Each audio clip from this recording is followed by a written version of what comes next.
નમો અરિયંતાણમ, નમો સિદ્ધાણમ, નમો આયરિયાણમ, નમો વજ્જાયાણમ, નમો લોએ સવ્વસાહૂણમ. એસો પંચન મુક્કારો સવ્વ પાવપણાસણો મંગલાણમ ચ સવ્વેસિમ પઠમમ હોય મંગલમ. મંગલમ ભગવાન વીરો મંગલમ ગૌતમ પ્રભુ મંગલમ સ્થૂલિભદ્રાદ્યા જૈનો ધર્મોસ્તુ મંગલમ. અજ્ઞાનતિમિરાંધાનાં જ્ઞાનાંજન શલાકયા નેત્રમોન્મીલિતમ યેન તસ્મૈ શ્રી ગુરવે નમઃ. તો આપણો ટોપિક છે શ્રી દંડક પ્રકરણ. આ શ્રી દંડક પ્રકરણ પૂજ્ય ગજસ્વાર મુનિસ દ્વારા વિરચિત છે. જ્યારે દંડક એવો નામ આપણા કાનમાં સંભળાય અથવા તો વાંચવામાં આવે ત્યારે આપણને શું થાય કે દંડક એવો નામ શા માટે? તો તે માટે શાસ્ત્રકાર ભગવંતો શું કહે છે? દંડ્યંતે જીવા યસ્મિન સદંડક. આ સંસ્કૃતનો એક સેન્ટેન્સ છે, તેમાં શું દર્શાવેલું છે કે દંડાય છે, દંડ્યંતે એટલે દંડાય છે, જીવા એટલે કે જીવો, યસ્મિન એટલે કે જેના વિશે, સ દંડક તેને દંડક કહેવાય છે. તે દંડક એટલે શું? જીવો જેના વિશે દંડાય તે દંડક કહેવાય છે. તો હવે એવા દંડકો આ દંડક પ્રકરણની અંદર ટોટલ 24 દર્શાવવામાં આવેલા છે. એટલે કે સંસારમાં ભમી રહેલા બધા જ ચારે ચાર ગતિના બધા જીવો જે છે તે જીવો કેવા કેવા ટાઈપના ભવો કરે છે, તેની અંદર કયા કયા ટાઈપના શરીરો વગેરે ગ્રહણ કરે છે, તેના આશ્રયને અહીંયા ચાર ગતિના જીવોને ટોટલ 24 દંડકોમાં સમાવેશ કરેલો છે. તેમાં પણ અહીંયા આપ સ્ક્રીન ઉપર જોઈ શકો છો કે ગતિ કઈ કઈ છે. પહેલી તો નરક ગતિ, બીજી તિર્યંચ ગતિ, પછી દેવ ગતિ અને મનુષ્ય ગતિ. આ ચાર ગતિઓ છે. તેમાંથી પણ જે નરક ગતિના જીવો છે તેનો એક દંડક કહેવાય છે. પછી મનુષ્ય ગતિના જીવો એક દંડકમાં સમાવેશ કરેલો છે તેઓનો. અહીંયા નારકીઓનો એક થયો અને મનુષ્યોનો એક થયો. પછી આગળ કયા રહ્યા? તો તિર્યંચો. તો તિર્યંચોના વિશે 5 સ્થાવરો આવી ગયા. એકેન્દ્રિય હોય છે તેઓને સ્થાવર કહેવાય છે. એકેન્દ્રિય કયા કયા હોય? પૃથ્વીકાય, અપકાય, તેવકાય, વાવકાય, વનસ્પતિકાય. આ પાંચોને અહીંયા 5 સ્થાવરો તરીકે તેઓને લીધા. પછી બેન્દ્રિય, તેન્દ્રિય, ચૌરિન્દ્રિય, તેઓને વિકલેન્દ્રિય કહેવાય. તેઓને અહીંયા 3 દંડક આપ્યા. પછી પંચેન્દ્રિય બચ્યા, તો તેઓને અહીંયા એક દંડક આપી દીધું. તો આ પ્રમાણે 5 + 3 + 1 9 દંડકો ટોટલ તિર્યંચ ગતિને વિશે થયા. પછી લાસ્ટ કઈ ગતિ બચી? તો દેવગતિ. તો દેવગતિમાં સૌ પ્રથમ 4 નિકાય હોય છે દેવગતિમાં. તો તેઓના ભવનપતિ, વ્યંતર, જ્યોતિષ અને વૈમાનિક આ 4 નિકાયો છે. તો પહેલી તો ભવનપતિ નિકાયમાં 10 પ્રકારના ભવનપતિઓ છે, તેઓને 10 દંડક આપ્યા.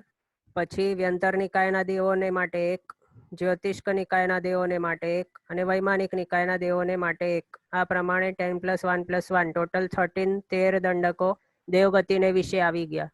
તો આ પ્રમાણે જો અલગ અલગ ગતિ વાઇઝ જો જોવામાં આવે તો નરક ગતિને 1 દંડક, અહીંયા તિર્યંચ ગતિના કેટલા થયા? 9. પછી મનુષ્ય ગતિને વિશે 1 દંડક અને દેવગતિને વિશે 13 દંડક.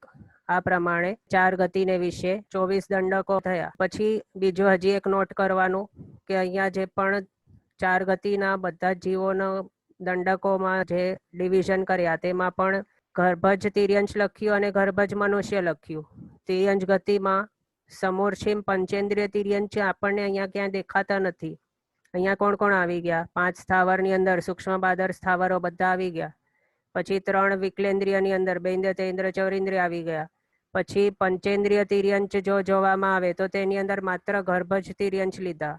સમૂર્છિમ પંચેન્દ્રિય તિર્યંચ નથી લીધેલા અહીંયા. તો જે 24 દંડકો આપણે કહીએ છીએ તેની અંદર સમૂર્છિમ પંચેન્દ્રિય તિર્યંચોનો સમાવેશ અહીંયા કરેલો નથી. પણ તેના વિશે પણ આપણે જે દ્વારો આવતા જશે તેની અંદર આપણે તેઓની પણ વિચારણા સાથે સાથે કરતા જશું. પણ આપને કોઈક આવા એક્ઝામમાં પ્રશ્ન પૂછવામાં આવે કે સમૂર્છિમ પંચેન્દ્રિય તિર્યંચોના કેટલા દંડક, તો 0 લખવાનું. કારણ કે અહીંયા 24 દંડકની અંદર સમૂર્છિમ પંચેન્દ્રિય તિર્યંચોનો સમાવેશ અહીંયા કરેલો નથી. તે જ રીતે સમૂર્છિમ મનુષ્યો છે જે અસંગની કહેવાય છે, કારણ કે સમૂર્છિમ મનુષ્ય હોય છે તે ક્યારે પણ અસંગની જ હોય છે. તો તેઓનો પણ અહીંયા 24 દંડકોમાં તેઓને સ્થાન આપવામાં આવેલો નથી. એટલે શું? 4 ગતિના બધા જ જીવોનો અહીંયા સમાવેશ થઈ ગયો છે, માત્ર 2 ને બાકાત રાખ્યા, એક્સેપ્ટ 2. તો તે કયા? એક તો સમૂર્છિમ પંચેન્દ્રિય તિર્યંચ અને બીજા સમૂર્છિમ મનુષ્ય. આ 2 ને છોડીને બાકી જ બધા જ જીવો જે સંસારમાં ભમી રહ્યા છે, બધા જનો સમાવેશ આ 24 દંડકોની અંદર આવી ગયા, પણ 2 અહીંયા બચી ગયા છે, તે નોટ કરી લેવું. ઓકે, હવે આ 24 દંડકો આપણે જોયા, તો તે 24 દંડકોને વિશે આપણે ટોટલ 24 દ્વારો આ ગ્રંથની અંદર જાણીશું. 24 દ્વારો તે કયા કયા તે અહીંયા સ્ક્રીન ઉપર આપ જોઈ શકો છો. આ 24 દ્વારો જે છે તે દરેક દ્વારને આપણે ડિટેલમાં જાણીશું પહેલાં તો.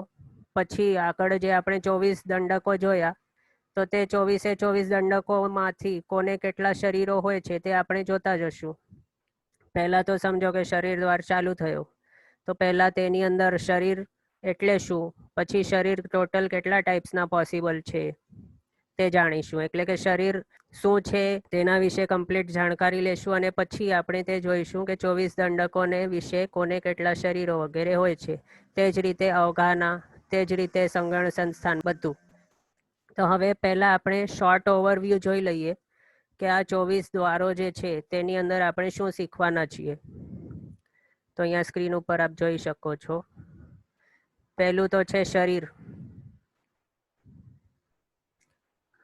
પહેલું છે શરીર. તો તેની અંદર શાસ્ત્રકાર ભગવાન તો શું કહે છે, ટોટલ 5 ટાઈપ્સના શરીરો હોઈ શકે છે, મેક્સિમમ અથવા તો મિનિમમ ટોટલ 5 ટાઈપ્સના શરીરો હોઈ શકે છે. તો તે કયા કયા છે? ઔદારિક, વૈક્રિય, આહારક, તૈજસ અને કાર્મણ. તો આ બધા શરીરો, તેઓના કાર્યો શું છે, કોને કોને હોઈ શકે છે, તેનાથી શું કરી શકાય, તે કયા કર્મ દ્વારા મળે છે, તે બધું આપણે જાણીશું. પછી નેક્સ્ટ દ્વાર, આ બધું હમણાં ઓવરવ્યૂ જોઈએ છીએ. એક એક દ્વાર જ્યારે આપણે શીખતા જશું તો ત્યારે તેના વિશે આપણે ડિટેલમાં જાણતા જશું. અને 24 જે દંડકો છે તેના વિશે કોને કેટલા શરીરો, અને તેના એડિશનમાં જે સમૂર્છિમ મનુષ્યો અને સમૂર્છિમ પંચેન્દ્ર તિર્યંચ, એ 2 જે સમાવેશ કરેલા નથી તેના વિશે પણ આપણે જોતા જશું ક્રમશર. તો પહેલો તો શરીર દ્વારા આપણે આગળ જોઈશું. પહેલાં તો હમણાં આખા જે 24 દ્વારો છે તેનો એક ઓવરવ્યૂ જોઈ લઈએ છીએ અહીંયા. તો બીજો તો છે અવગાહના દ્વાર. તો તેની અંદર શું આવશે? અવગાહના એટલે કે હાઇટ, અથવા તો જે શરીર હોય છે અહીંયા 5 શરીરો, તો તે શરીરોના કેટલી હાઇટ્સ ઉત્કૃષ્ટ અને જગન્યથી પોસિબલ છે તે આપણે જોઈશું. પછી નેક્સ્ટ આવેલું છે સંઘયણ દ્વાર. તો સંઘયણ એટલે શું છે? સંઘયણ એટલે કે હાડકાનો બાંધો. તેના દ્વારા જે મેળવાતી જે શરીરની મજબૂતાઈ, તેને અહીંયા સંઘયણ તરીકે કહ્યું છે. તો તે સ્ટ્રેન્થ વાઇઝ તેને 6 એવા વર્ગીકરણ કરેલા છે સંઘયણને, અને તેને નામો આપેલા છે: વજ્ર, ઋષભ, નારાજ, વૃષભ નારાજ, નારાજ, અર્ધનારાજ, કિલિકા અને છેવટું. આ પ્રમાણે 6 નામો દ્વારા તેઓની મજબૂતાઈના પ્રમાણે તેઓનું ક્રમ આપેલું છે. સૌથી પ્રથમ છે તે સૌથી મજબૂત, અને ઉતરતા ક્રમે તેની મજબૂતાઈ ઓછી ઓછી થતી જાય છે. તે આગળ આપણે ડિટેલમાં આગળ જ્યારે આવશે તે દ્વાર ત્યારે જાણીશું. પછી કોને કેટલા સંઘયણો હોય છે, આપણને છેવટું સંઘયણ છે તેના વિશે પણ, એટલે બધા 6 સંઘયણો આપણે જાણીશું. પછી સંજ્ઞા દ્વાર. તો સંજ્ઞા 4 ટાઈપ્સની હોઈ શકે, 6, 10 અથવા તો 16. અહીંયા આપ જે પ્રમાણે જોઈ શકો છો. આહાર સંજ્ઞા કોને કહેવાય, ભય સંજ્ઞા, મૈથુન સંજ્ઞા, પરિગ્રહ, ઓઘ.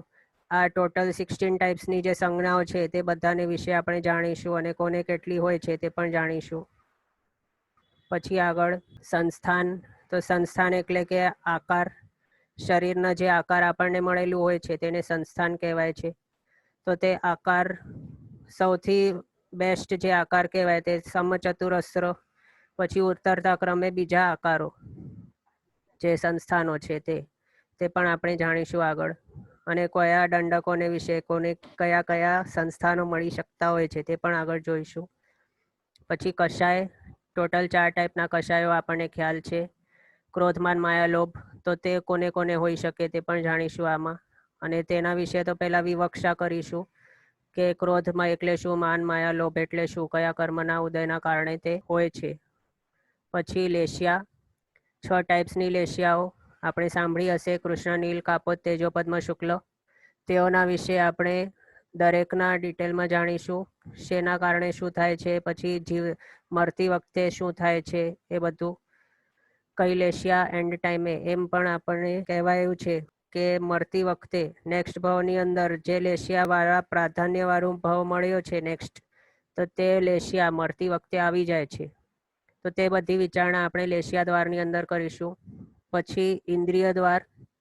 ઇન્દ્રિય દ્વારમાં 5 ટાઈપ્સની ઇન્દ્રિયો હોય છે, તે તો આપણે જાણીએ છીએ, પણ તેમાં પણ દ્રવ્યેન્દ્રિય શું છે, ભાવેન્દ્રિય શું છે, અભ્યંતર નિવૃત્તિ દ્રવ્યેન્દ્રિય, બાહ્ય નિવૃત્તિ દ્રવ્યેન્દ્રિય, ભાવેન્દ્રિય, લબ્ધિ ભાવેન્દ્રિય, આ બધું શું છે તે આ બધું આપણે ઇન્દ્રિય દ્વારની અંદર જાણીશું. નેક્સ્ટ સમુદ્ગાત. તો સમુદ્ગાત એટલે શું? સમુદ્ગાતની અંદર આત્મા શું કરે છે? 7 ટાઈપ્સના સમુદ્ગાતો અહીંયા કયા? વેદના, કષાય, મરણ, વૈક્રિય, તૈજસ, આહારક અને કેવલી. આ 7 ટાઈપ્સના સમુદ્ગાતો આપણને કયા છે. હવે તેની અંદર આપણે પિક્ટોરિયલ રિપ્રેઝન્ટેશનથી આપણે જાણીશું કે આત્મા કરે શું છે આ સમુદ્ગાતની વખતે, અને આ સમુદ્ગાત ક્યારે થાય છે, અને થાય છે તો ત્યારે આત્મા પોતાના આત્મ પ્રદેશોને કયા આકારે બનાવે છે અને પછી કરે શું છે તે પણ. વેદના સમુદ્ગાતની અંદર શું થાય છે, કયા પૂતગલો ગ્રહણ થાય છે, કયા છૂટે છે, પછી કષાય સમુદ્ગાતની અંદર શું થાય છે, આ બધું આપણે જાણીશું. કેવલી સમુદ્ગાતની અંદર કેવલજ્ઞાની ભગવંતો આખા 14 લોકને પોતાના આત્મા પ્રદેશોથી કઈ રીતે ભરી દે છે તે આપણે જાણીશું. પછી નેક્સ્ટ દૃષ્ટિ દ્વાર. તો આની અંદર સમ્યક દૃષ્ટિ, મિશ્ર દૃષ્ટિ અને મિથ્યા દૃષ્ટિ, આ 3 દૃષ્ટિઓને આપણે વિગતવાર જાણીશું. અને પછી કયા દંડકોને વિશે કઈ કઈ દૃષ્ટિ હોઈ શકે છે તે આપણે જાણીશું. પછી દર્શન દ્વારની અંદર 4 ટાઈપ્સના દર્શનો જે પોસિબલ છે. આત્માનો જે શક્તિ છે, દર્શન શક્તિ, એક તો છે જ્ઞાન શક્તિ અને બીજો દર્શન શક્તિ. તો તે દર્શન શક્તિ કયા કયા રૂપે હોઈ શકે છે તે આપણે જાણીશું. આની અંદર 4 ટાઈપના દર્શનો કયા છે? ચક્ષુ દર્શન, અચક્ષુ દર્શન, અવધિ દર્શન અને કેવલ દર્શન. આ પ્રમાણે 4 ટાઈપ્સના દર્શનો કયા છે તેને આપણે જાણીશું કે ચક્ષુ દર્શન એટલે શું, અચક્ષુ દર્શન વગેરે એટલે શું, અને કોને કોને તે હોઈ શકે છે. આગળ હમણાં આપણે કહ્યું કે આત્માના 2 ટાઈપ્સની શક્તિ હોય છે, જ્ઞાન અને દર્શન. તો દર્શન શક્તિને જાણીશું, તો તેના પછી અહીંયા જ્ઞાન શક્તિને આપણે જાણીશું કે 5 ટાઈપ્સના જ્ઞાન કયા હોય છે તે. મતિ જ્ઞાન, શ્રુત જ્ઞાન, અવધિ જ્ઞાન, મનઃપર્ય જ્ઞાન અને કેવળ જ્ઞાન. અને તેના દ્વારા આત્મા શું કરી શકે છે તે જ્ઞાનના દ્વારા. કોને મતિ જ્ઞાન કહેવાય એ બધું આપણે જાણીશું. પછી જે રીતે જ્ઞાન છે 5, તે રીતે અજ્ઞાન પણ છે. અજ્ઞાન 3 છે. તો તે કયા રીતે? જ્ઞાન અને અજ્ઞાન આ 2 અલગ અલગ શા માટે આપ્યા? અહીંયા ફેર શું પડે છે બંનેમાં તે આપણે જાણીશું. મતિ જ્ઞાન છે તો મતિ અજ્ઞાન, શ્રુત જ્ઞાન છે અને તો શ્રુત અજ્ઞાન, અવધિ જ્ઞાન છે તો તેનો ઓપોઝિટ વિભંગ જ્ઞાન. આ પ્રમાણે શા માટે કહ્યું છે તે આપણે આની અંદર જાણીશું. અહીંયા થોડું એટલું કહી દઈએ કે એમાં સમ્યક્ત્વનો ફેર પડે છે. જે જ્ઞાન 5 છે તે સમ્યક્ત્વીને જે જ્ઞાન હોય તેને જ્ઞાન કહેવાય, અને મિથ્યાત્વીને જે જ્ઞાન હોય તેને અજ્ઞાન કહેવાય. માત્ર એટલું ફરક છે. અને મિથ્યાત્વીને મનઃપર્ય જ્ઞાન પોસિબલ જ નથી, તે માટે મનઃપર્ય અજ્ઞાન અહીંયા છે જ નહીં. અને કેવલ અજ્ઞાન એ પણ નથી, કારણ કે કેવળ જ્ઞાન માત્ર સમ્યક્ત્વીને જોઈ શકે. તે અહીંયા ફેર પડે છે જ્ઞાન અને અજ્ઞાનની અંદર. તે આપણે થોડું અહીંયા જાણ્યું. હવે આગળ નેક્સ્ટ 14th દ્વાર શું છે? તો યોગ. 15 ટાઈપના જે યોગ છે તે આપણે આની અંદર જાણીશું. તો તે કયા કયા છે? જો મૂળથી જોઈએ તો 3 કહેવાય છે, મનોયોગ, વચનયોગ, કાયોગ. તે દરેકના આપણે પેટાભેદો જોઈએ તો ટોટલ 15 ટાઈપ્સના યોગો થાય છે. મનના 4, વચનના 4 અને કાય યોગના 7, આ પ્રમાણે. તો તે શું શું છે તે આપણે આગળ જાણીશું તે યોગ દ્વારની અંદર. પછી 24 દંડકોને વિશે કોને કેટલા યોગ હોય છે તે પણ તેના પછી જાણીશું. પછી ઉપયોગ. ઉપયોગ એટલે શું? ઉપયોગ એટલે કે આત્માની શક્તિનો વપરાશ, તેને કહેવાય છે ઉપયોગ. તો જે શક્તિઓ આપણે હમણાં જ કહ્યું કે શક્તિ આત્માની કઈ કઈ છે, એક તો જ્ઞાન અને બીજો દર્શન. તો તે બંને શક્તિઓનો વપરાશ આત્મા કઈ રીતે કરી શકે? તો સાકાર ઉપયોગ એટલે જ્ઞાનનો ઉપયોગ, અને નિરાકાર ઉપયોગ એટલે દર્શનનો ઉપયોગ. તો એ જ્ઞાનોપયોગ 8 પ્રકારે અને દર્શનોપયોગ 4 પ્રકારે, બંને મળીને 8 + 4 12, એ પ્રમાણે 412 ઉપયોગો થયા. તે આપણે આ ઉપયોગ દ્વારની અંદર જાણીશું. હવે આની અંદર જ્ઞાનને વિશે, જ્ઞાન શક્તિને વિશે જે ઉપયોગ વપરાશ થાય છે જ્ઞાન શક્તિનો, તેને અહીંયા 5 ન લીધા પણ 8 લીધા. કારણ શું? કારણ કે આની અંદર જે મિથ્યાત્વી હોય છે તે પણ પોતાના મિથ્યા જ્ઞાનની જે શક્તિ છે તેનો તો વપરાશ કરે જ છે. તે માટે અજ્ઞાન રૂપી જે શક્તિ છે તેનો પણ વપરાશ અહીંયા લઈ લીધો. એટલે જ્ઞાન શક્તિનો વપરાશ પ્લસ અજ્ઞાન શક્તિનો વપરાશ, એટલે જ્ઞાનના 5 અને 3 અજ્ઞાન, આ રીતે ટોટલ 8. જ્ઞાનની અંદર અહીંયા 8 લીધા. સાકાર ઉપયોગની અંદર જ્ઞાનની વપરાશ અને અજ્ઞાન જે શક્તિ છે તેની પણ વપરાશ, એટલે ટોટલ 8. એ પ્રમાણે એટલે ટોટલ અહીંયા 8 + 4 12 ઉપયોગો આવ્યા. હવે નેક્સ્ટ ઉપપાત દ્વારની અંદર આપણે શું જાણીશું? ઉપપાત એટલે ઉત્પન્ન થવું, તેને કહેવાય છે ઉપપાત. તો તે એક સમયમાં કેટલા ઉત્પન્ન થઈ શકે છે અને કેટલા વખત માટે કોઈ પણ ઉત્પન્ન થતા નથી. જો નરકનો દંડક જોઈએ તો પછી તેની અંદર એક સમયમાં કેટલા નારકીઓ એકી સાથે ઉત્પન્ન થઈ શકે અને કેટલા ટાઈમ માટે કોઈ પણ ઉત્પન્ન થતા નથી. તે આપણે આ રીતે 24 દંડકોને વિશે જાણીશું. પછી તે રીતે ચ્યવન એટલે કે મરણ. તો તે એક સમયમાં કેટલા મરે અને કેટલા સમય માટે કોઈ મરતો નથી તે. પછી સ્થિતિ એટલે કે આયુષ્ય. તો તે જઘન્ય અને ઉત્કૃષ્ટપણે કયા દંડકને વિશે કેટલા આયુષ્યો હોય છે તે જાણીશું. પછી પર્યાપ્તિ. તો પર્યાપ્તિ એટલે કે જે આત્મા શું કરે છે, આત્મા કોઈ પણ ઠેકાણે જાય તો પહેલાં તો આ 6 પર્યાપ્તિઓ પોતે પૂર્ણ કરે. જે શક્તિ છે આત્માની તે પ્રકારના, હવે સમજો આહાર પર્યાપ્તિ છે તો આહાર પર્યાપ્તિમાં આત્મા શું કરે છે? આહારના યોગ્ય જે પૂતગલો છે તેને વાતાવરણમાંથી ગ્રહણ કરીને રસ વગેરે રૂપે પરિણામ આવે છે. શરીર પર્યાપ્તિ દ્વારા શું કરે છે? રસ વગેરે જે બનાવ્યું છે આહાર પર્યાપ્તિમાં તેને યુઝ કરીને શરીર યોગ્ય જે રચનાઓ છે તે શરીર બનાવવાનું સ્ટાર્ટ કરે છે. પછી આગળ આ રીતે ઇન્દ્રિય પર્યાપ્તિ દ્વારા શું કરે છે? ઇન્દ્રિયો બનાવે. શ્વાસોશ્વાસ પર્યાપ્તિ દ્વારા શું કરે? તો શ્વાસોશ્વાસ લેવા મૂકવાની શક્તિ જે છે તેની વિકાસ કરે.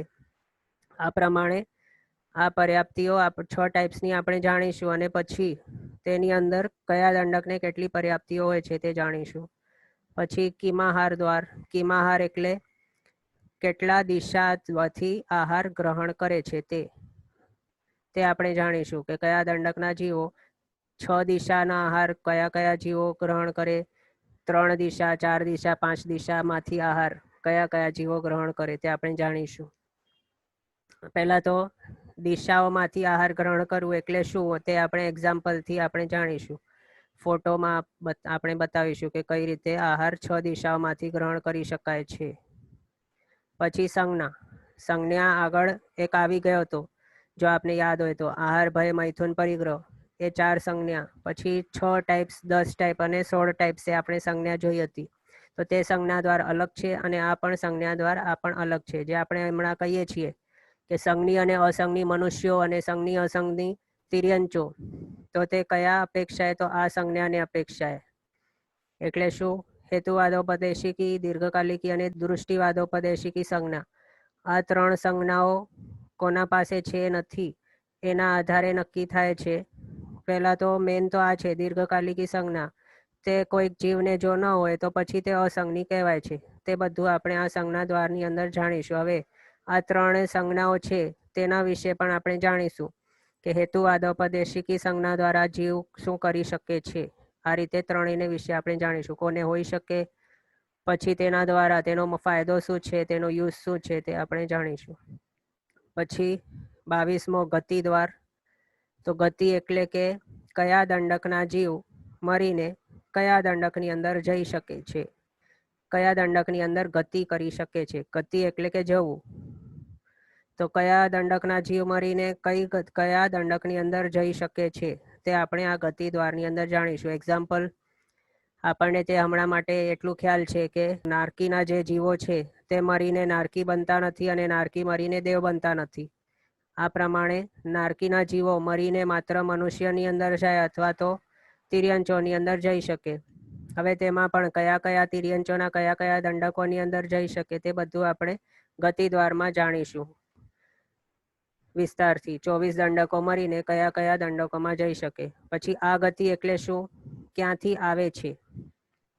ગતિદ્વારમાં આપણે જાણ્યું કે ક્યાંથી, અહીંયાથી ક્યાં જઈ શકે. આ ગતિમાં શું જાણીશું, અહીંયા ક્યાંથી આવી શકે.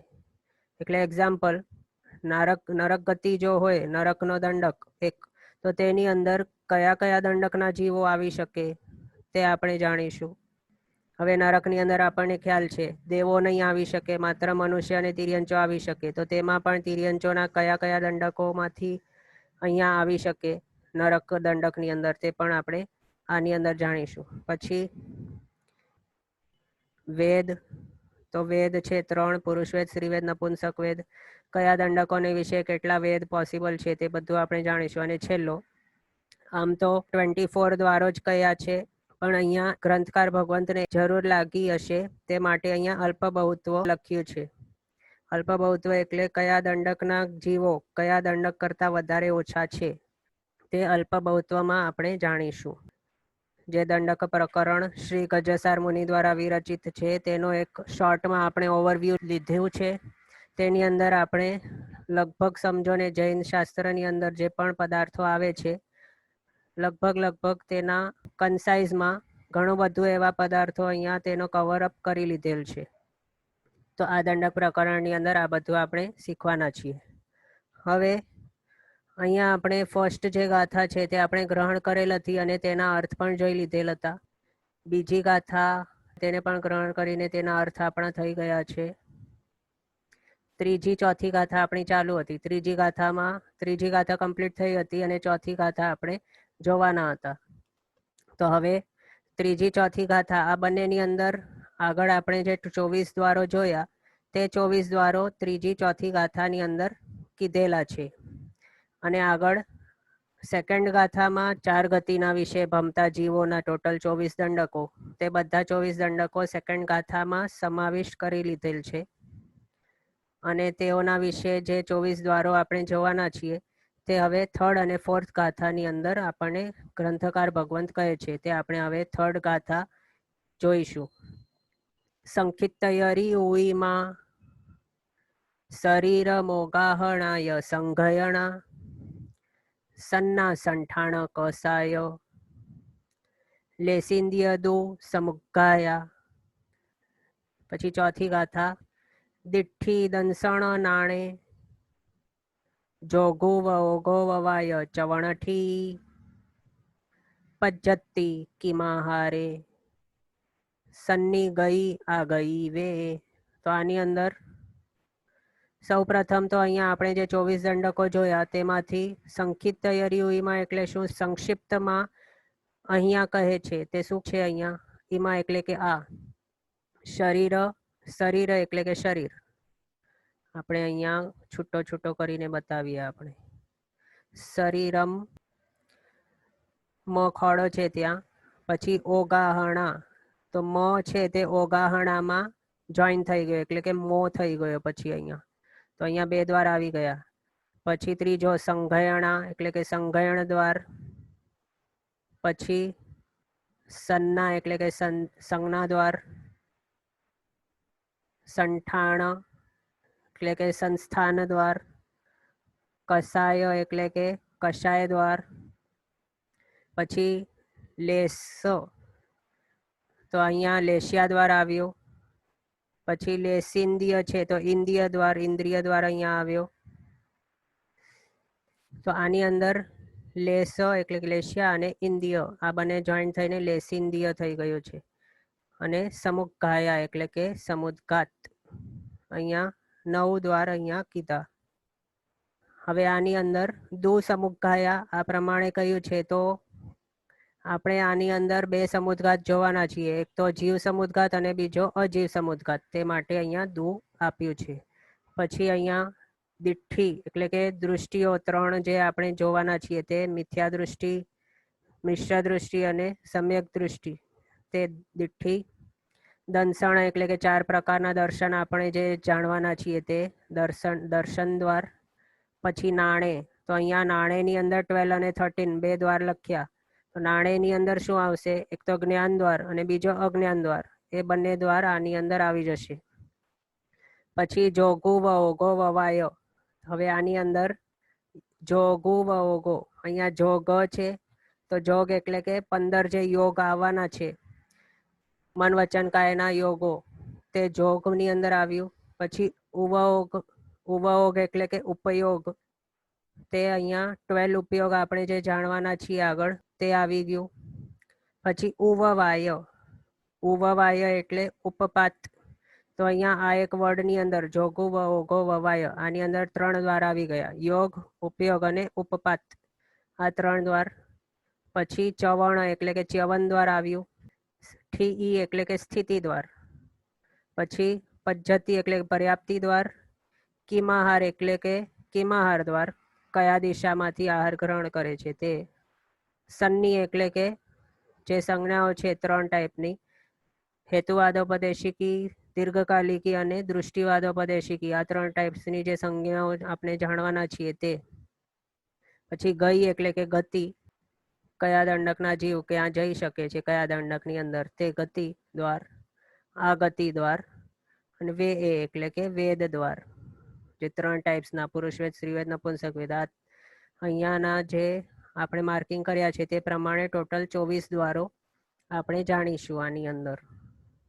ઓકે, આ પ્રમાણે હવેથી આ 24 દ્વારો છે તે હમણાં જોઈ લો અને પછી બાહટ કરવાના છે. જો માત્ર આપણે આ ગાથા બાહટ કરી લઈએ તો પછી દ્વારો પણ ગાથાના હિસાબે, ગાથાના આધારે આ બધા દ્વાર આપણને કંઠસ્થ આમે થઈ જશે. ગાથા એકદમ ઇઝી છે, તો તે પ્રમાણે હવે બાહટ કરવાનું લક્ષ્ય રાખજો. ઓકે, અહીંયા સુધી આપણે 24 દ્વારો જાણ્યા. તો આજથી આપણે એક એક દ્વારની અંદર પ્રવેશ કરતા કરતા જે પણ 24 દંડકો છે તેઓના વિશે તે દ્વારમાં આપણે વિચારણા કરવાનું સ્ટાર્ટ કરી લેશું. તો સૌ પ્રથમ દ્વાર તો છે આપણો શરીર દ્વાર. તો શરીર એટલે શું? શરીર આ પ્રમાણેનું નામ શા માટે આપ્યું છે તે આપણે જાણીશું. તો શાસ્ત્રકાર ભગવંતો શું કહે છે? શીર્યતે યત તચ્છરીરમ એટલે શું? આનો મિનિંગ શું થાય છે? તો નીચે જુઓ. શીર્યતે યત તચ્છરીરમ. શીર્યતે એટલે કે નાશ પામે છે, યત એટલે કે જે, તત એટલે કે તે, શરીરમ શરીર એટલે કે નાશ પામે છે જે, તે છે શરીર, અથવા તો તેને શરીર કહેવાય છે. આ પ્રમાણે શરીર જે વર્ડ છે તેનો મિનિંગ જ થઈ ગયો કે જે નાશ પામે છે તેને શરીર કહેવાય છે. શાસ્ત્રકાર ભગવંતોએ અને આપણા જે પણ પૂર્વાચાર્યો છે તેઓએ પહેલાથી જ આપણને નામ ઉપરથી જ કહી દીધું છે કે આ જે શરીર છે તેનો મતલબ જ ક્ષીણ થવું છે. તો હવે આપણે જો એમને એમ માનીને બેસીએ કે આ ફોરએવર માટે છે અને તેને કાંઈ પણ ક્ષતિ પહોંચવાની નથી, તો પછી આપણે કેવા કહેવાઈએ? મૂર્ખા કહેવાઈએ. તે માટે અહીંયા જે વર્ડ છે શબ્દાર્થ ઉપરથી જ આપણને જણાવી દીધું કે શરીર તે શરીર કેવું જ હોય છે, ક્ષીણ જે થાય તેને શરીર કહેવાય છે. હવે તેનો સ્વભાવ જ એવો કહી દીધો કે શરીર નાશવંત છે, તે પણ આપણે જાણ્યું છે. પહેલા કોઈ પણ જે પણ શરીર છે તે કઈ રીતે બનેલો હોય છે શરીર? તો તે પૂતગલોથી બનેલા હોય છે. કોઈ પણ શરીર કહો. આની અંદર આપણે 5 શરીરો જાણવાના છીએ, તેથી પહેલા આપણે તે કહીએ કે કોઈ પણ ટાઈપનો શરીર હોય 5 માંથી, તો તે શરીર છે તે પરમાણુઓથી જ બનેલું હોય છે. અને પરમાણુઓ કે કયા પરમાણુઓ? તો પૂતગલના પરમાણુઓ, બીજા કોઈના પરમાણુ પોસિબલ જ નથી. તો પૂતગલથી બનેલું આ શરીર છે. અને પૂતગલનો સ્વભાવ કેવો છે? પૂરણ ગલન, સડન, પડન, ગલન, આવા બધા ટાઈપનો સ્વભાવ છે આ પૂતગલોનો. તો હવે પૂતગલના સ્વભાવને આપણે કઈ રીતે નકારીએ? પૂતગલનો સ્વભાવ જ છે કે વિખરવું, સડી જવું. પૂરણ ગલન તેની અંદર સતત ચાલુ જ હોય છે, તેને જ આપણે પૂતગલ કહીએ છીએ. નામ ઉપરથી એનું પણ નામ એ જ રીતે આપ્યું છે. તો હવે કોઈ પણ ટાઈપના શરીર જો હોય એ બધા જ પરમાણુઓ જે પણ પૂતગલોના છે તેના દ્વારા જ બનેલા છે. તેના માટે આ બધા જ શરીરો, કોઈ પણ શરીર લો તો તે બધા જ શરીરો નાશવંત છે. કોઈ પણ શરીર અમર નથી કે તે ફોરએવર રહી જાય, તે જ સ્વરૂપે ફોરએવર રહી જાય એવો કોઈ પણ શરીર નથી. તે આગળ આપણે પણ તેના વિશે પણ જાણીશું, એક એક શરીરને વિશે. અને આ જે પણ સ્થિતિઓ, જેવા પણ ટાઈપના અવસ્થાઓ છે બધા જ શરીરોનો, તેનો આંશિક અથવા તો સર્વથા સંયોગ અને વિયોગ, પૂરણ ગલન આદિ તો થયા જ કરે છે. અને એના કારણે શરીરમાં સારા અથવા તો ખરાબ એવા સ્થિતિઓ ઊભી થતી હોય છે. એક સમયે તેનો સર્વથા અંત પણ ઊભો થઈ જાય છે. જે રીતે કોઈ પણ આત્મા, હમણાં જુઓ કોઈક મનુષ્ય છે તે જેવો મરણ પામે તો ત્યારે તેનો શરીરને પછી શું કરવામાં આવે છે?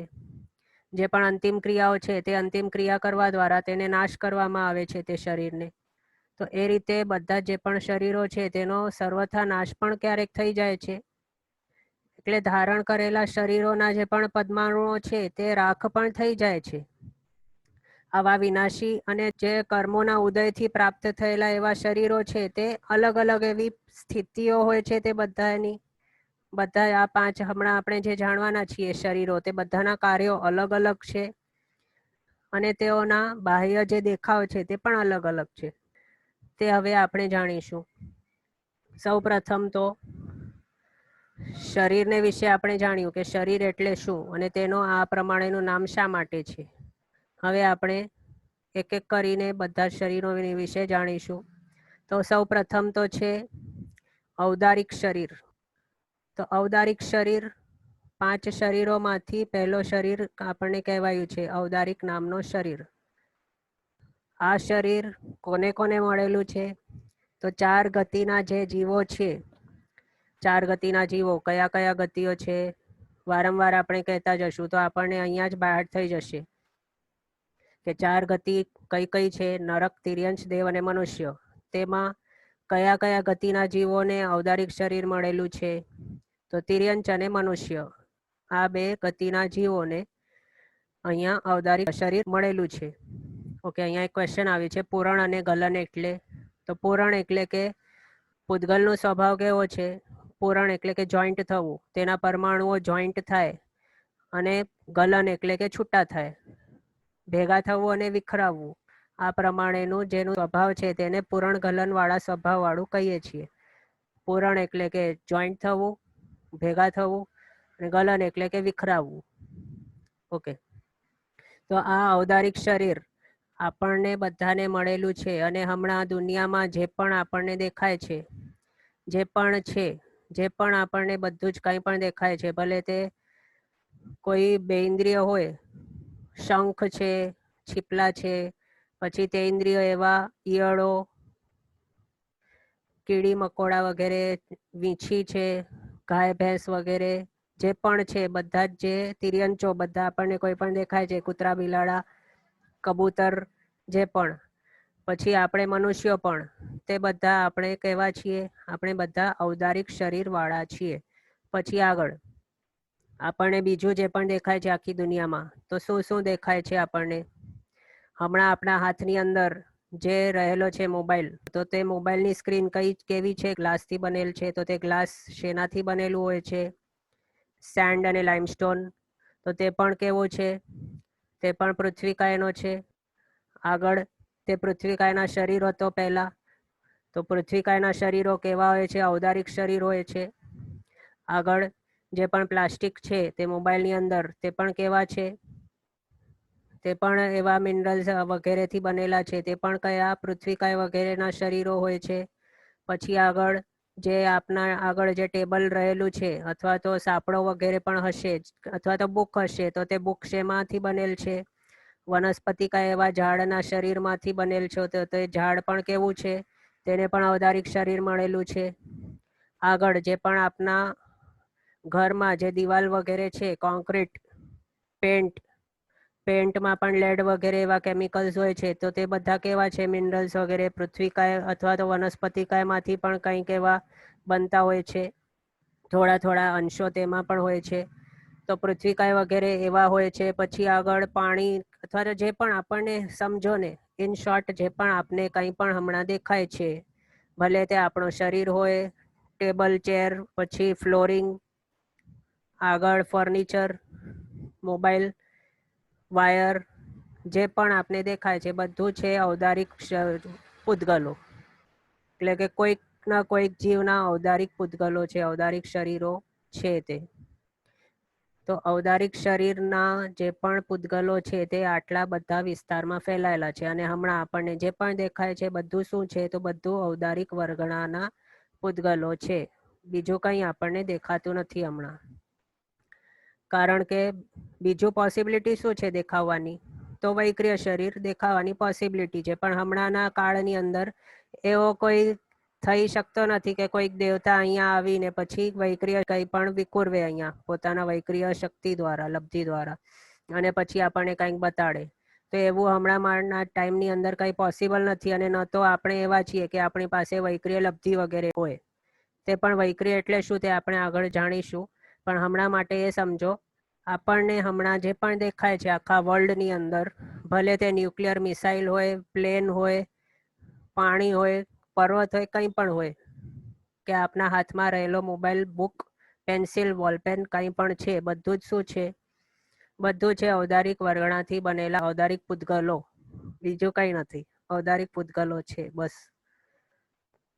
અને એ પણ કેવા, પહેલા કોઈક એવા જે જીવો હતા તેઓના શરીરો છે તે સમજવું.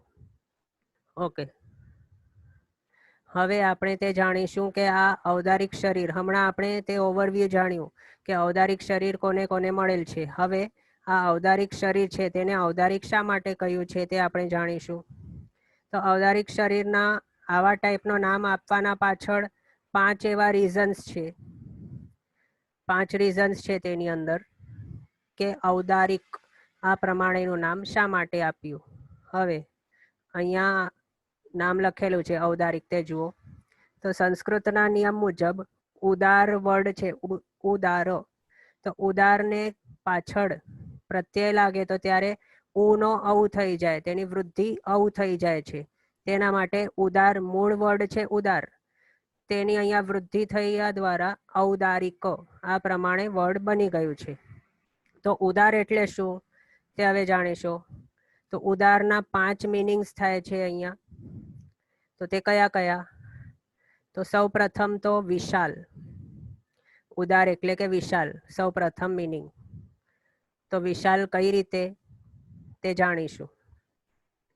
તો અહીંયા શાસ્ત્રકાર ભગવંતો શું કહે છે, તીર્થંકર ભગવંતો જે છે તેવા મહાપુરુષ આખા 14 શ્લોકની અંદર સૌથી બેસ્ટ જો કહેવાય, ત્રિભુવન પૂજ્ય જે કહેવાય તે કોણ છે, તે છે તીર્થંકર ભગવંતો. તો તે તીર્થંકર ભગવંતોને કયો શરીર મળેલું છે, તો તે આ ઔદારિક શરીર, એટલે કે જે શરીર તીર્થંકર ભગવંતોને મળેલો હોય છે તેના માટે અહીંયા તેને ઉદાર કહ્યું, એટલે કે વિશાલ કહ્યું. પછી આગળ વિશાલ શા માટે, તો ઘણા એવા જે મહાપુરુષો છે તેઓને વિશે આ શરીર હોય છે તેના માટે તેઓને કહ્યું છે કે આ વિશાલ કહેવાય છે, કારણ કે આનો સ્કોપ બહુ મોટો છે. તો એ કયા કયા મહાપુરુષો આની અંદર આવી જાય છે, એટલે કે કયા કયા ટાઈપના મહાપુરુષોને અહીંયા ઔદારિક શરીર કહેલું છે, તો તે આપણે સાંભળ્યું હશે. 63 શલાકા પુરુષો, 63 શલાકા પુરુષો, તે બધા જ 63 શલાકા પુરુષો છે તે બધાને આ ઔદારિક શરીર હોય છે મૂળથી જીવન પર્યંત. એટલે 63 શલાકા પુરુષોની અંદર કયા કોણ કોણ આવી ગયા, તો 24 તીર્થંકર ભગવંતો, 12 ચક્રવર્તી, 9 વાસુદેવ, 9 બલદેવ, 9 પ્રતિવાસુદેવ, આટલા બધા અહીંયા 63 શલાકા પુરુષો આવી ગયા. તે બધા જ ને પ્લસ બીજા કોને કોને, કે જે 14 પૂર્વધર એવા સાધુ ભગવંતો હોય, ગણધર ભગવંતો હોય, કેવલ જ્ઞાની ભગવંતો હોય, તે બધા જ ને અહીંયા ઔદારિક શરીર જ હોય છે. હવે આપણે એવું ક્યારે પણ સાંભળ્યું નથી કે કોઈક દેવ છે તેને કેવલ જ્ઞાન થઈ ગયો, કોઈક દેવ તે મુક્તિ પામી ગયો, કોઈક દેવ મોક્ષે ચાલ્યો ગયો દેવગતિમાં જ રહીને, એવું ક્યારે બનતો નથી. પણ મોક્ષ પામવા માટે ઔદારિક શરીર જરૂરી છે, એટલે કે કેવલ જ્ઞાની બનવું જરૂરી છે. અને તે કેવલ જ્ઞાની કયા ભાવમાં કયા શરીર ગ્રહણ કરવા દ્વારા બની શકાય, તો તે આ ઔદારિક શરીર. તે માટે અહીંયા આટલા બધા જ વિશાલ સ્કોપ હોવાને કારણે કે જેની અંદર તીર્થંકર ભગવંતો આવી ગયા, ચક્રવર્તી મહારાજાઓ આવી ગયા, ગણધર ભગવંતો આવી ગયા, કેવલ જ્ઞાની ભગવંતો આવી ગયા, વાસુદેવ, બલદેવ, પ્રતિવાસુદેવ વગેરે જે નારદો વગેરે છે તે બધા આવી ગયા. એવા મહાપુરુષો આ બધા એને આ જે શરીર હોય છે તેના માટે તેને વિશાલ એ કહ્યું છે, કારણ કે આટલા બધા જને અહીંયા સમાવેશ કરી લે છે. તે આટલા બધાને આ માત્ર ઔદારિક શરીર મૂળથી હોય છે તેના માટે વિશાલ. આગળ બીજું કહ્યું છે ઉદાર ગુણ. ઉદારનો મિનિંગ ઉદાર પણ થાય છે. પહેલો મિનિંગ હતો વિશાલ, બીજો મિનિંગ છે ઉદાર. તો ઉદાર શા માટે? કારણ કે આ ઔદારિક શરીરને જે ધારણ કરતા હોય છે તેઓને અનેક એવી સિદ્ધિઓ મળી શકે છે. તે કેવી કેવી સિદ્ધિઓ? સિદ્ધિઓમાંથી સૌથી શ્રેષ્ઠ સિદ્ધિ જો કહેવામાં આવે તો તે છે સિદ્ધપણું. સિદ્ધપણું એટલે કે મુક્તિ પામવું, આત્માના શુદ્ધ સ્વરૂપને ઉજાગર પ્રગટ કરી દેવું, તે સૌથી શ્રેષ્ઠ સિદ્ધિ છે. તો તે સિદ્ધિ કયા શરીર દ્વારા પ્રાપ્ત થઈ શકે? તો તે ઔદારિક શરીર. બીજા ચાર જે શરીરો છે તેના દ્વારા આવી સિદ્ધિ પ્રાપ્ત કરી શકાતી નથી. આપણે આમ પણ ક્યારે સાંભળીએ નહીં અને સાંભળ્યું પણ નથી અને ન તો સાંભળવાના છીએ કે નરકમાં રહીને કોઈક નારકી જીવ ત્યાં કેવળ જ્ઞાન પામીને મોક્ષે પહોંચી ગયો, એટલે કે મોક્ષ પ્રાપ્ત કરી લીધો તે નારકીએ. એવું ક્યારે પણ થતો નથી. તો તે ઔદારિક શરીર માત્ર કોને? મનુષ્ય અને અહીંયા તિર્યંચોને, આ બે જણને પોસિબલ છે. તેમાંથી પણ આ સિદ્ધિઓની વાત જે આપણે કહીએ છીએ તે માત્ર મનુષ્ય ગતિની અંદર પોસિબલ છે. જે અહીંયા સિદ્ધિ ગતિ પામવાની અહીંયા આપણે વાત કરીએ છીએ તે. તો કોઈ પણ નારકી અથવા તો દેવતાનો જીવ તે ઠેકાણેથી તે ભવમાંથી ઔદારિક શરીર વગર તેઓ સિદ્ધિ ગતિ પામી શકતા નથી. બીજું, ઘણી એવી ટાઈપ્સની લબ્ધિઓ છે કે જે લબ્ધિઓ માત્ર આ ઔદારિક શરીરના મારફત જ પ્રાપ્ત થઈ શકે છે. અનંત લબ્ધિ નિદાન એવા કોણ હતા? ગૌતમ સ્વામી ભગવાન. એઓનો શરીર કયો હતો? ઔદારિક શરીર હતો. તેઓ કોણ હતા? ગણધર ભગવંત હતા. તેઓ કેટલા જ્ઞાનના ધણી હતા? 4 જ્ઞાનના ધણી હતા. પછી આગળ જઈને તેઓને 5મું એવો કેવળ જ્ઞાન પ્રગટ થયું હતું. તેના એડિશનમાં મેન તો અહીંયા ઉદાર ગુણમાં આપણે શું કહીએ છીએ કે તેઓ અનંત લબ્ધિ નિદાન હતા.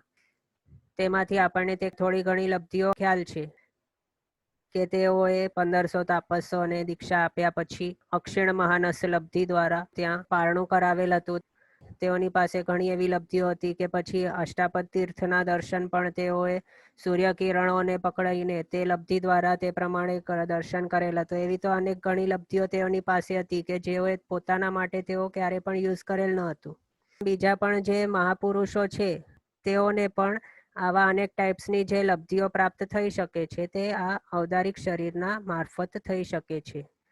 આપણા આર્યરક્ષિત સુરેશ્વરજી મહારાજ સાહેબ હતા, તેઓએ શું કરેલ હતું? તેઓની પાસે એવી લબ્ધિ હતી કે જેના કારણે તેઓએ 14 અલગ અલગ ઠેકાણે એક જ સાથે 14 અલગ અલગ રૂપો કરવા દ્વારા તેઓએ એક જ સમયે અલગ અલગ 14 દેરાસરોની પ્રતિષ્ઠા કરેલ હતી. તો તે પણ આ ઔદારિક શરીરના જ ધારક હતા આર્યરક્ષિત સુરેશ્વરજી મહારાજ સાહેબ, કે તેઓની પાસે એવી લબ્ધિ હતી. તો આના ઉપરથી આપણે જાણી શકીએ છીએ કે આ ઔદારિક શરીર છે તે અનેક લબ્ધિઓનો કારણરૂપ અથવા તો લબ્ધિઓ જે શરીર દ્વારા મેળવી શકાય છે તેના કારણે અહીંયા ઉદાર ગુણ આ પ્રમાણે આપણે ઔદારિક શરીરને કહીએ છીએ. તો આ બીજો મિનિંગ થયો. થર્ડ મિનિંગ છે ઉદારનો ઉત્તમ. ઉત્તમ એટલે શું? સૌથી ઉત્તમોત્તમ કોણ હોય છે? 5 જે શરીરો છે તેમાંથી તીર્થંકર ભગવંતોની અપેક્ષાએ જો જોઈએ તો તીર્થંકર ભગવંતોના જે શરીરની કાંતિ છે તેઓનો રૂપ છે તે અનંત રૂપવાળા હોય છે. તેઓનો જે મૂળ સ્વરૂપ છે તે આપણે જોઈ ન શકીએ જો તેઓના પાછળ તે ભામંડલ ન હોય તો. અહીંયા આપ પાછળ જોઈ શકો છો ભામંડલ. તે જો આ ભામંડલ પ્રાતિહાર્ય તેઓની પાછળ ન હોય તો પછી આપણે તેઓને જોઈ પણ ન શકીએ. એવા તો ઘણા એવા સૂર્યો ભેગા થાય તો તેઓનો જેટલું તેજ છે તેના કરતાં પણ વધારે અર્યંત ભગવંતોનું તેજ હોય છે. એટલે અને અર્યંત ભગવંતોને કયો શરીર પ્રાપ્ત છે? તે છે ઔદારિક શરીર.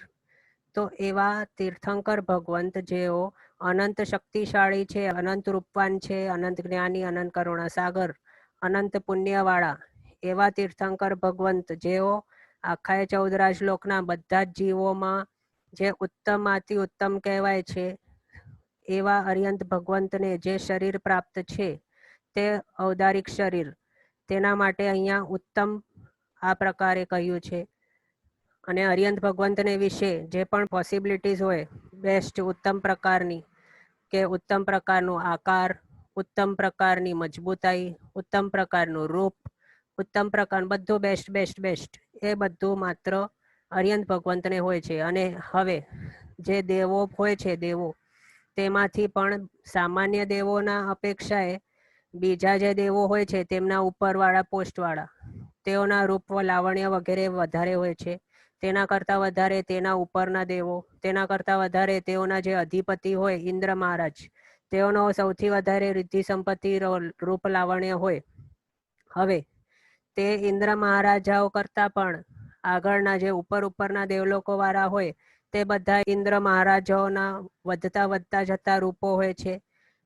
આ રીતે આગળ વધતા જે ઉત્તમ પ્રકારનું જે ઇન્દ્રનું રૂપ છે એવા ઘણા બધા અસંખ્યાતા ઇન્દ્રોનો જો રૂપ મળી જાય અને તેના રૂપો આખા એક શરીરમાં તે બધા જનું સમાવી લે તો પછી તે પણ આ તીર્થંકર ભગવંતના એક પગના અંગૂઠા જે અથવા તો ટચલી આંગળીના રૂપના કમ્પેરિઝનમાં ન આવી શકે.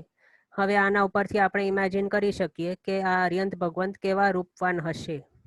તો એવા અનંત રૂપવાળા આપણા અરિયંત ભગવંતને કયો શરીર હોય છે? તો તે ઔદારિક શરીર. તેના માટે અહીંયા કહ્યું કે ઉત્તમ. તો આ ત્રીજો મિનિંગ થયો. હવે ફોર્થ મિનિંગ આવે છે સ્થૂલ. તો ઔદારિક શરીર છે તો તે ઉદાર આ વર્ડથી બન્યું છે. હવે ઉદારના ટોટલ 5 મિનિંગ્સ છે. પહેલો વિશાલ, બીજો ઉદાર ગુણ, ત્રીજો ઉત્તમ, ચોથો હવે આવે છે સ્થૂલ અને પાંચમું છે ઊંચો. સ્થૂલના મિનિંગના માટે 16 ટાઈપ્સની વર્ગણા આપણે શીખવાના છે. પહેલા તો આ વર્ગણા એટલે શું તે જાણીએ. તો વર્ગણા એટલે જે પૂતગલો હોય છે, પૂતગલ થોડું શોર્ટમાં આપણે જાણ્યું આગળ કે પૂતગલ એટલે પૂરણ ગલણ વાળો જેનો સ્વભાવ છે તેને પૂતગલ કહીએ છીએ. હવે તેવા પૂતગલો છૂટા અને એકલા એવા પરમાણુ સિંગલ ઇન્ડિવિજ્યુઅલ ભમતા એવા મળતા હોય છે, અથવા તો ભેગા મળેલા એવા સ્કંધો રૂપે પણ મળતા હોય છે. હવે સેમ ટાઈપ્સના તેઓના કાર્ય જો હોય તો તે એક ટાઈપના કાર્યના અપેક્ષાએ તેઓના અહીંયા વર્ગ બનાવેલા હોય છે, વર્ગીકરણ તેનું કરેલું હોય છે. તેના ઉપરથી તેઓને અલગ ટાઈપની વર્ગણાઓમાં સ્થાન આપેલું હોય છે. અને તે ટોટલ 16 ટાઈપ્સની વર્ગણાઓ આખા 14 રાજલોકમાં ફેલાયેલી છે. અને તે 16 ટાઈપ્સની વર્ગણાઓ છે તેમાંથી 8 ટાઈપ્સ અહીંયા જે લાલમાં આપને દેખાય છે તે 8 ટાઈપ છે તે અગ્રાહ્ય છે, એટલે કે આત્માના માટે તે યુઝલેસ છે, કોઈ પણ કામમાં આવતી નથી. તે રેડમાં જે આપને અહીંયા બતાડી છે તે અગ્રાહ્ય વર્ગણા. અગ્રાહ્ય એટલે ગ્રહણ કરવા યોગ્ય જે ન હોય તે અગ્રાહ્ય. પછી બાકીની જે 8 છે 16 માંથી તે ગ્રાહ્ય વર્ગણા. ગ્રાહ્ય એટલે કે ગ્રહણ કરવા યોગ્ય. અને ગ્રહણ કરવા યોગ્ય એટલે શું? ગ્રહણ કરીને શું કરવાનું? કોઈ ને કોઈ યુઝમાં લાવવાનું. તો તે કયા યુઝમાં લાવી શકાય તે બધું આપણે હવે આગળ જાણીશું. આજનો આપણો ટાઈમ અહીંયા કમ્પ્લીટ થયો છે. જીનાજ્ઞા વિરુદ્ધ કંઈ પણ બોલાયો તો મિચ્છામિ દુક્કડમ. આગળના પદાર્થો આપણે આગળ કન્ટિન્યુ કરીશું અવસરે. સર્વમંગલ માંગલ્યમ સર્વકલ્યાણ કારણમ પ્રધાનમ સર્વધર્માણામ જૈનમ જયતિ શાસનમ. પ્રણામ. સાતામાં રહેજો.